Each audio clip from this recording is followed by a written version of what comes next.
Bonjour à tous. Aujourd'hui, nous allons parler d'hydratation. Comment faire pour rester bien hydraté, pour avoir un corps bien hydraté. Et je vais vous expliquer mes méthodes pour que vous puissiez vous hydrater convenablement. Alors mes méthodes sont un peu différentes de ce qu'on entend dans la vie de tous les jours, des conseils qu'on a de notre entourage, des conseils qu'on a de professionnels de la santé, des conseils qu'on a de nos parents, de notre famille. Mais je vous demande pas de me croire. Je vous demande simplement d'essayer et de vous rendre compte par vous-même ce que vous en pensez. Si vous trouvez que vous êtes mieux hydraté ou moins bien hydraté qu'en appliquant les conseils qu'on entend tous les jours. Alors, les conseils qu'on entend tous les jours, c'est buvez 1,5 litre, 2 litres d'eau, 3 litres même, j'ai déjà entendu par jour. Ayez toujours votre bouteille d'eau à côté de vous. Buvez régulièrement par petites gorgées. Toutes ces choses-là qui nous incitent à boire de l'eau pour rester hydraté, finalement, sont à côté de la vérité. Je ne dis pas que boire de l'eau est déshydratant, pas du tout. Mais je vais essayer de vous faire comprendre aujourd'hui que boire de l'eau, avoir la bouteille d'eau à côté de nous et boire toute la journée, ce n'est pas forcément la meilleure des techniques pour rester hydraté et pour être en meilleure santé. Alors, le niveau d'hydratation, on peut le remarquer de différentes manières. La manière la plus pratique, ça serait de voir la qualité de notre peau. Si on a une peau qui est bien hydratée, c'est une peau qu'on peut prendre entre les doigts, qui revient en place, c'est une peau qui n'est pas sèche, c'est une peau qui est bien vivante. On se rend bien compte de la différence quand notre peau est hydratée et quand notre peau est déshydratée. Un sportif qui fait un effort de très longue distance, un ultra ou un Ironman, il pourra avoir sa peau le lendemain, le surlendemain qui est complètement déshydratée. S'il a pince au niveau des yeux par exemple, le pli restera longtemps avant de revenir à la forme normale. Ça c'est un signe. Vraiment l'hydratation, ça se voit aussi sur les cheveux, ça se voit aussi de beaucoup de paramètres, mais sincèrement on s'en rend compte le mieux avec la peau. Maintenant, on a tendance à penser que quand on urine clair, c'est qu'on est bien hydraté. Là c'est la première erreur. Le fait d'uriner clair, ça ne veut pas dire qu'on est bien hydraté, ça veut dire qu'on a consommé trop d'eau et que l'excès d'eau est évacué par les reins. Les reins ont fait un système de filtrage et l'eau elle rentre dans le corps et elle est évacuée. Voilà pourquoi on urine clair. Quelqu'un qui urine foncé, c'est quelqu'un qui a une urine qui sera beaucoup plus dense parce qu'il n'aura utilisé moins d'eau pour évacuer ce qu'il avait évacué. Donc quelqu'un qui est déshydraté, complètement déshydraté, et qui boit beaucoup sur une courte durée, va uriner clair. Ça ne voudra pas dire qu'il sera réhydraté. Donc on peut se rendre compte que vraiment la couleur de l'urine, ce n'est pas du tout un facteur d'hydratation ou déshydratation. C'est vraiment le moment ponctuel. Est-ce qu'on a donné de l'eau en excès à notre organisme, donc on urine trop clair, même transparent, ce qui n'est pas forcément très bon. Et c'est vraiment un repère du moment. Donc par rapport à l'urine, c'est vraiment un facteur. Si vous urinez foncé, ça veut dire qu'il faut veiller à votre hydratation. Maintenant, la technique que je vais vous apporter, contrairement à boire de l'eau, ça va être de trouver les méthodes pour hydrater votre corps de meilleure manière. Comment faire pour hydrater votre corps de meilleure manière? Et la meilleure des méthodes, ça va être de l'apporter par l'intermédiaire d'aliments hydriques, d'aliments contenant de l'eau, d'aliments gorgés d'eau, d'aliments vivants, qui vous permettent et qui permettent à votre corps de prendre l'eau et de synthétiser l'eau dans son corps pour les jours à venir. L'eau qu'on boit, l'eau qu'on absorbe, l'eau qu'on mange par l'intermédiaire d'aliments hydriques, ce n'est pas de l'eau qui va être directement évacuée, qui va être directement utilisable. Il faut que le corps le synthétise pendant quelques jours avant de pouvoir l'utiliser. Donc l'hydratation, ce n'est pas ponctuel à un moment clé, à un moment T. Si on s'hydrate bien pendant une semaine, on restera hydraté les jours à venir. Si on s'hydrate mal pendant une semaine, on a beau s'hydrater correctement pendant 2 jours, on restera déshydraté.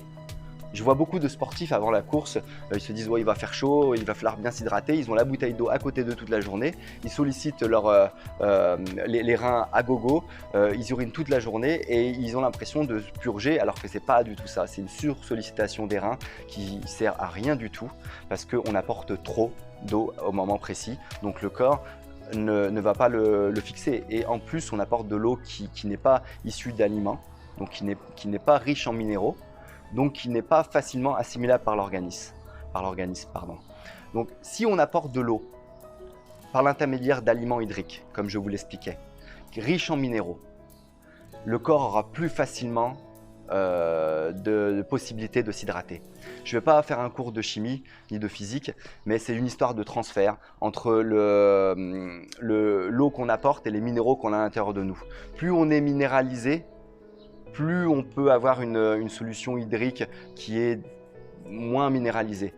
Plus on est déminéralisé, plus il faudra apporter de l'eau avec des minéraux pour pouvoir s'hydrater. Il y a des gens qui sont déshydratés complètement, qui boivent toute la journée, qui ont tout le temps soif et qui font de la rétention d'eau et qui restent déshydratés. Comment vous l'expliquer? Alors qu'il y a des gens qui boivent très peu, comme moi, c'est mon exemple, donc je peux prendre mon exemple, je bois très peu. Chaque jour, je dois boire l'équivalent ça dépend de la quantité de sport que je fais, de la chaleur, mais peut-être un demi-litre, 1 litre d'eau, des fois beaucoup moins. En hiver, il m'est déjà arrivé de passer la journée sans boire. Mais par contre, je m'hydrate énormément avec les aliments que je mange.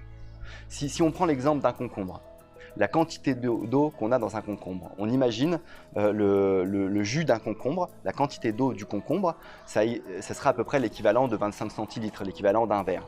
Si on imagine cette quantité d'eau comparée à de l'eau dans un verre, de l'eau classique, de l'eau du robinet ou de l'eau en bouteille, eh ben, ces 25 centilitres d'eau avec les minéraux du concombre vont être beaucoup plus hydratants pour notre organisme que les 25 centilitres d'eau pure que vous allez boire toute la journée. Alors, il n'y a pas besoin de vous expliquer scientifiquement la chose, je vous demanderai juste d'essayer. Je ne vous demande pas de me croire, je ne vous demande pas de croire sur parole tout ce que je suis en train de vous dire, parce que je sais que ça va en surprendre plus d'un, qui vont dire ouais, conseiller de boire un demi-litre, conseiller de boire 1 litre par jour, c'est pas suffisant par ces grandes chaleurs, c'est n'importe quoi. Mais je vous demande d'essayer de prendre un melon, par exemple au premier repas de la journée, vous mangez un melon, un peu de pastèque, de manger des concombres, de manger des courgettes cuites à la vapeur qui sont encore gorgées d'eau, de manger de la salade, de manger des tomates, tous les produits de saison. Nous sommes en été, il fait chaud, la nature nous offre exactement ce que nous avons besoin pour bien nous hydrater. Et nous, avec notre esprit tordu, on va aller chercher ailleurs des solutions pour aller s'hydrater avec simplement des bouteilles d'eau. Et tout le business qu'il y a autour de ça, bien entendu, c'est comme l'alimentation. Il y a un business énorme autour des bouteilles d'eau. Voilà. Ce qu'il faut savoir aussi, c'est que l'être humain n'est pas forcément conçu pour boire beaucoup. Il y a des animaux qui sont conçus pour boire beaucoup, des animaux qui sont conçus pour boire moins que d'autres, des mammifères qui sont conçus pour boire beaucoup, des mammifères qui sont conçus pour moins boire. Et nous, physiologiquement, on n'est pas conçu pour boire beaucoup.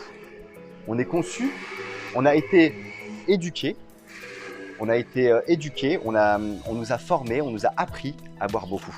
Mais on n'est pas conçu pour ça. Mais par contre, on est conçu pour manger beaucoup d'aliments hydriques. On est conçu pour manger beaucoup d'aliments bruts, non transformés, qui viennent de la nature et qui sont gorgés d'eau en été, qui nous apporteront tous les minéraux, tous les nutriments essentiels et l'hydratation dont on aura besoin. Je ne vous demande pas du jour au lendemain de ralentir la quantité d'eau que vous allez boire. Je vous demande d'augmenter la quantité d'apport hydrique par des aliments hydriques. C'est vraiment la base, commencez par ça. Essayez de manger plus d'aliments hydriques et observez votre corps, observez votre urine. Regardez, si vous urinez toujours clair, c'est que l'hydratation du moment est bonne. On apporte suffisamment d'eau au moment, même si vous n'avez pas bu votre litre d'eau dans la matinée. Donc, essayez, dites-moi ce que vous en pensez, laissez-moi des commentaires, je sais que ça va sans doute en surprendre plus d'un ce que je vous annonce aujourd'hui, mais je suis prête à répondre à tous vos commentaires, je n'ai pas la science infuse, je vous demande juste d'essayer. Ça fait des années que je pratique comme ça fait des années que je demande à mes clients dans mon coaching d'aller dans cette direction-là et ça fait des années que j'ai des retours positifs par rapport à l'hydratation. Donc aujourd'hui, c'est un sujet d'actualité. J'ai vu une vidéo ce matin publicitaire qui nous incitait à boire des tas de litres d'eau. Ça m'a donné la puce à l'oreille et moi, je vous donne mon avis sur ce sujet aujourd'hui. Voilà. Si vous avez aimé, si vous aimez ce que je vous propose par le biais de mes vidéos, n'hésitez pas à vous abonner à ma chaîne, à noter les notifications, à cocher les notifications pour pouvoir être averti de toutes les vidéos que je vous publierai. Ma chaîne est jeune, elle a besoin d'évoluer, elle a besoin de grandir et c'est grâce à vous qu'elle va le faire. Merci et à très bientôt pour un nouveau sujet. Bonne journée.